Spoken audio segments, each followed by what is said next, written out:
اس نے ایک مانگنے والے کو جھٹ سے کچھ نکال کر دے دیا۔ میں نے کہا کہ بھائی دیکھ بھال کر دینا چاہیے، یہ فراڈ لوگ ہوتے ہیں اور عام انسان کے جذبہ نیکی کو ضائع کرتے ہیں۔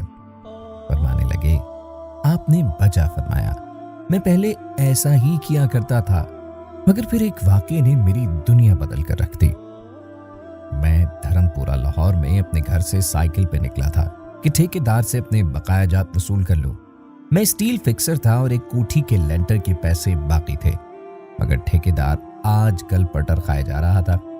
میں سائیکل پہ جا رہا تھا کہ ایک شخص اپنا بچہ فٹ پاتھ کے کنارے لٹائے ہسپتال پہنچانے کے لیے ٹیکسی کا کرایہ مانگتا پھر رہا تھا۔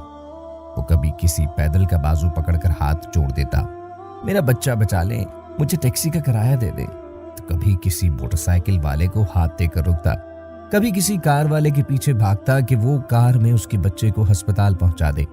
کوئی رکتا تو کوئی نہ رکتا، جو رکتا وہ بھی اسے گھور کر دیکھتا اور آپ والی سوچ کر اسے ڈانٹتا، کام کر کے کھانے کی نصیحت کرتا اور آگے نکل جاتا۔ میں جو سائیکل سائٹ پہ روکے ایک پاؤں زمین پر ٹیکے اس کا تماشا دیکھ رہا تھا کہ اچانک اس کی نظر مجھ پر پڑی۔ اس نے میری سائیکل کا ہینڈل پکڑ لیا۔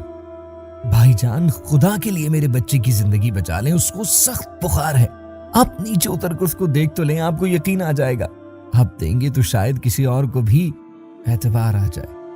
مگر میں بھی آپ کی طرح سوچ رہا تھا۔ پھر جس جارحانہ انداز میں اس نے میری سائیکل کا ہینڈل پکڑ رکھا تھا، یوں لگتا تھا کہ ادھر میں سائیکل سے اترا اور ادھر وہ سائیکل پکڑ کے بھاگ جائے گا۔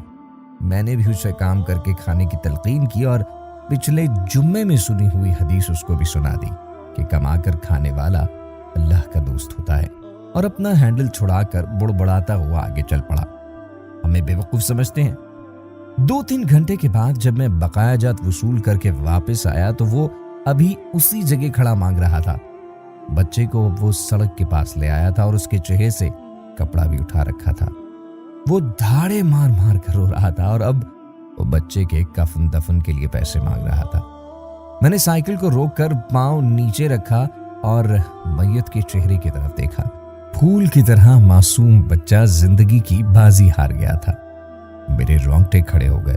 میں نے جیب میں جو کچھ تھا بقایا جات سمیت سب کچھ بغیر گنے نکال کر باہر پھینکا، اور اس سے پہلے کہ اس کا باپ میری طرف متوجہ ہو سائیکل اس تیزی سے چلا کر بھاگا کہ گویا سارے لاہور کی بلائیں میرے پیچھے لگی ہوئی ہیں۔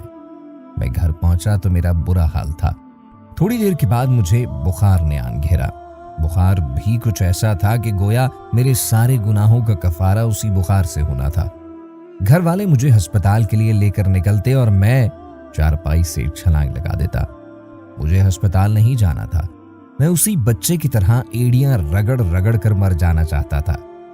2-3 دن کے بعد بخار کو تو آرام آ گیا، مگر میں ذہنی مریض بن گیا۔ مجھے لگتا تھا کہ گویا میرا اپنا اکلوتا بیٹا جو 3ری کلاس میں پڑھتا تھا وہ اس بچے کے کفارے میں مر جائے گا۔ میں نے بچے کا اسکول جانا بالکل بند کر دیا۔ بیوی کے بار بار اصرار کے باوجود میں بچے کو اسکول تو کیا دروازہ کھولنے بھی نہیں جانے دیتا تھا۔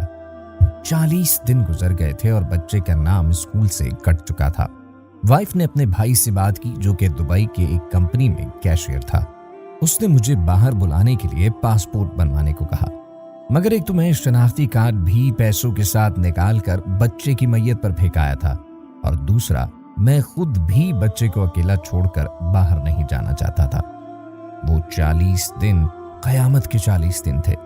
40ویں دن 10 بجے کے لگ بھگ ہمارے گھر کا دروازہ بجا۔ دروازہ میں نے خود ہی کھولا اور سامنے اس بچے کے باپ کو دیکھ کر مجھے چکر آ گئے۔ مجھے لگا کہ جیسے ہم دونوں آمنے سامنے کھڑے خلا میں چکر کاٹ رہے ہیں۔ درمیان میں بچے کا چہرہ بھی آ جاتا۔ میری کیفیت سے بے خبر اس باپ نے مجھے دبوچ لیا اور پھوٹ پھوٹ کر رونا شروع کر دیا۔ وہ کچھ کہنے کے بجائے میری تھوڑی کو ہاتھ لگاتا اور اسے چوم لیتا، جبکہ میں پتھر کا بت بنے اس کی گرفت میں تھا کہ اچانک مجھے جھٹکا لگا اور میری چیخ کچھ اس طرح نکلی جیسے کسی کو پانی پیتے وقت چھینک لگ جائے اور پانی اس کے منہ اور ناک سے بہہ نکلتا ہے۔ میں اس بچے کے باپ کو سختی کے ساتھ سینے سے لگائے یوں رو رہا تھا کہ گویا اس کا نہیں بلکہ میرا اپنا بچہ مر گیا ہو۔ ہمارے رونے سے گھبرا کر پورا محلہ اکٹھا ہو گیا تھا۔